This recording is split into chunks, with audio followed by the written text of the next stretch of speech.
करना चाह रहे हैं?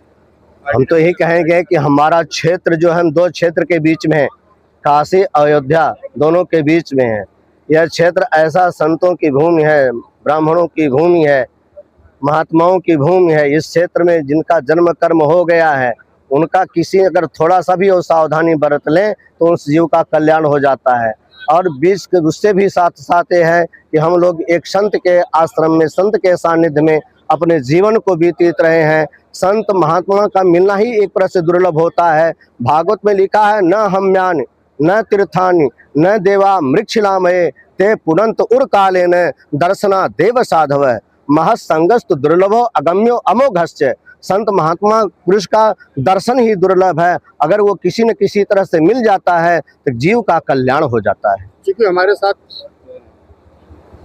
ऐसे महात्मा है जी जी कि जो यह संदेश देंगे, जी जी क्या 1600 ईस्वी से पूर्व जी यह धरती ऋषिगढ़ रही है? बिल्कुल रही है। तो हम तो उसको मानते हैं। हम 1600 की बातचीत क्या, यह सनातन धर्म आज का नया धर्म नहीं है। सनातनस्तम पुरुषो मत में भगवान की जब से ये संसार की सृष्टि की है, सनातन धर्म की सबका धर्म जो है, किसी का 2 साल का है, किसी का 5 साल का है, किसी 2000 है, किसी का 10,000 का है, किसी 50,000 का है, यह धर्म है। लेकिन हमारा सनातन धर्म जो है करोड़ों वर्ष, लाखों वर्ष, अरबों वर्ष के पहले का है सनातन धर्म। इस सनातन धर्म को कोई तोड़ने ना, सनातन को धर्म को तोड़ने के लिए बहुत उपाय किया, वर्ण धर्म को तोड़ने के लिए बहुत प्रयास किया गया, लेकिन जिसकी रक्षा स्वयं ईश्वर परमात्मा भगवान कर रहा है, हम टूट करके चले जाएंगे, वो कहाँ टूट सकता है। आप अपने भाषण के दौरान लोगों को यह समझा रहे थे कि हमें चाणक्य की नीति को पढ़ना चाहिए। जी जी। तो चाणक्य किस पेज पे यह लिखा है कि धर्म के क्षेत्र को हम कैसे जागृत करें? धर्म को क्षेत्र हम तभी जागृत कर सकते जब हम समाज के साथ आगे बढ़ेंगे। सुभाष चंद्र बोस जी निकले, चंद्रशेखर आजाद निकले, स्वामी करपात्री जी निकले, देवरावा बाबा निकले, तो एक निकले तो उनके साथ साथ लाखों लोग, हजारों लोग, करोड़ों लोग साथ हो गए।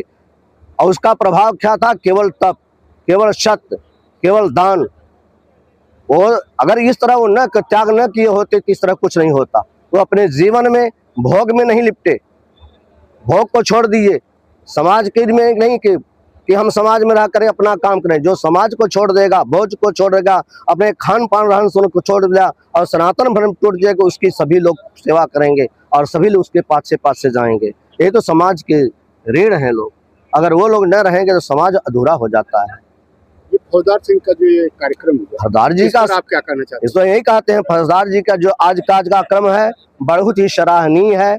किसी न किसी तरह बहाने इतने लोगों का तो शुभागमन हुआ और बहुत लोगों कान में आप लोगों की आवाज गई। बहुत लोगों का ये भी पता चला कि हमको अपने स्वधर्म का पालन करना चाहिए है सबके। क्योंकि रामायण में, भागवत में ये लिखा गया है, सोचिए विप्र जो वेद विहीना तज निज धर्म विषय लवलीना, सोचिए निपति जो नीति न जाना। जय और बाबू साहब नीति के अनुसार काम कर रहे हैं।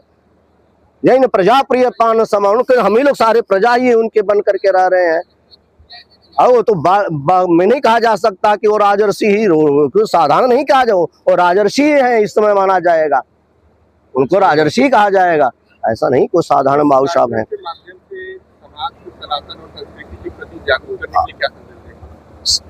उसकी विशेष व्यवस्था तो फिर ज्यादा से ज्यादा आप ही बताएंगे कि कैसे करना होगा। और हमारे जो यहाँ बहुत लोग जो है विद्वान ब्राह्मण आचार्य आए हैं, ज्यादा वो लोग इस विषय में बताएंगे। हम तो उतना ही बता सकते हैं कि आप इस तरह कुछ काम करिए जिससे आप और आपके परिवार का कल्याण हो। अगर उनके भगवान के सामने प्रेरित करेंगे तो किसी न किसी तरह करना। बाकी अर्थ धर्म काम आज चीजें जो है, इतना समाज है, सभी लोग कुछ न कुछ आपको बता सकते हैं। संत समागम की एक रूप है जी।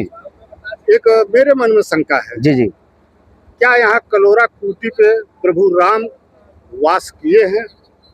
राम कहाँ नहीं है? राम तो हर जगह है, राम तो जन जन में है, राम हमारे आप में है। कस्तूरी कुंडलवश है, मृग ढूढ़े बन माही, ऐसे घट घट राम है दुनिया देखे। राम कहाँ नहीं है? कृष्ण कहाँ नहीं है? शिव कहाँ नहीं है?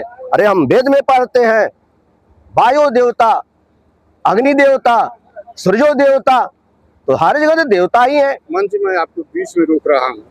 मेरा सवाल है कि प्रभु राम जी कलोरा कूट अयोध्या से निकलते हैं, कलोरा कूटी पे विश्राम करते हैं क्या? अब इतना जानकारी मुझे नहीं है। ठीक